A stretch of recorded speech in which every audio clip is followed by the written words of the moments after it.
family, and population.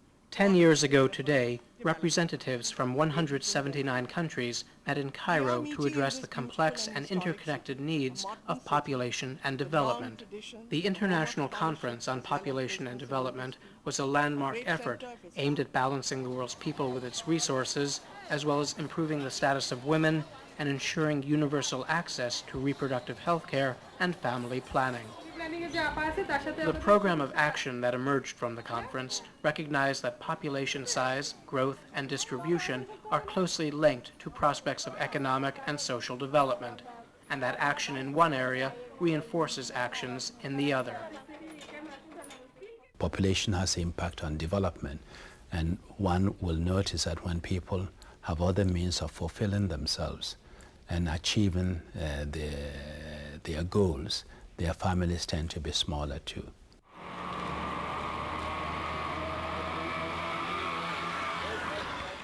We share this planet. It's a global village.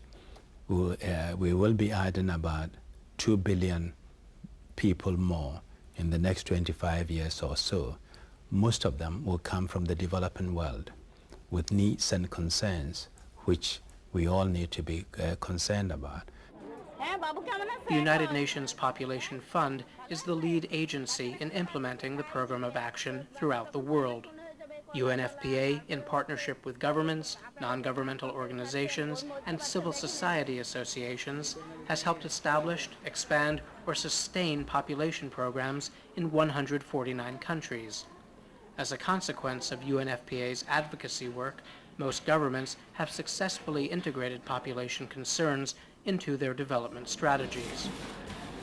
We have sent a survey to about 169 countries in all the regions. And one important indication of the change that has taken place is that in some regions, Africa, Latin America, and the Caribbean, Asia, the response of countries was 100%. That shows the political commitment, that shows they are serious to present what they have done in 10 years. So that's the first indication of change and achievement. The Republic of Ghana in West Africa has made population an integral part of its national development strategy. With the assistance of UNFPA and its international partners, the government of Ghana has established institutions and enacted laws promoting access to reproductive health and family planning services. Nowhere are these services more urgently needed than in the Ga-Mashi district of the capital, Accra.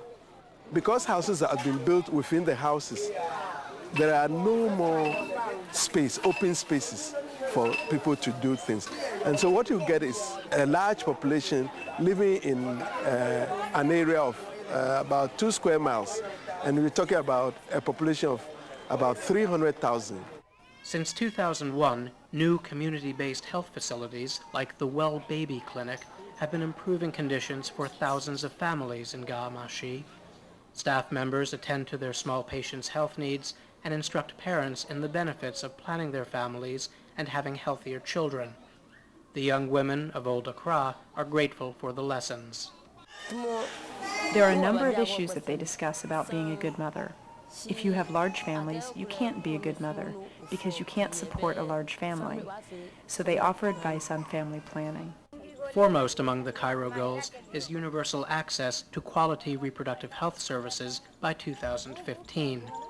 According to a 2003 UNFPA survey, most governments are aware that reproductive health service is essential to achieving the Millennium Development Goals of reducing poverty, child and maternal deaths, and the spread of HIV/AIDS.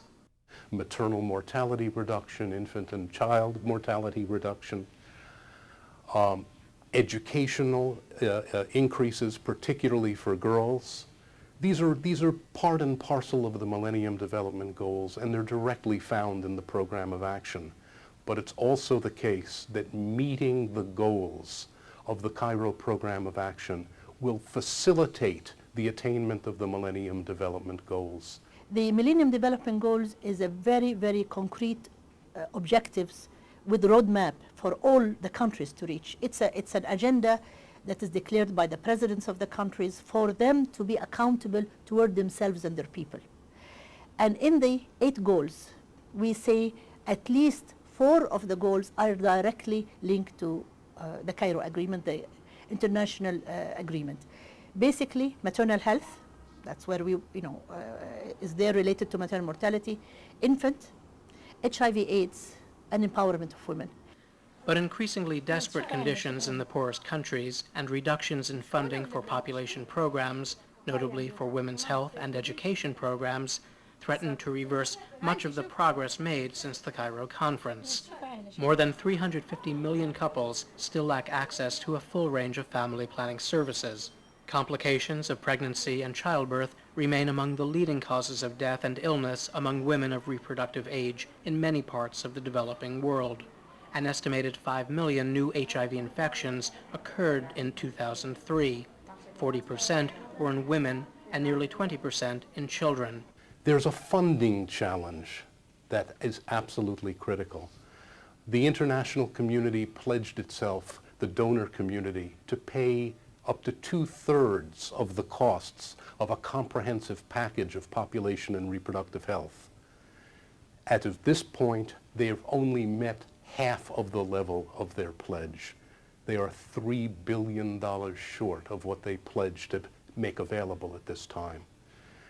Money isn't the solution to everything, and a lot more can be done with the money that's available, but you can't get something for nothing. The United Nations General Assembly asserts that the International Conference on Population and Development Vision will save millions of women's lives and empower societies around the world in the next 10 years. According to UNFPA, today's challenges make it all the more imperative to carry out the Cairo Agenda so that its dream of a better future for all is realized.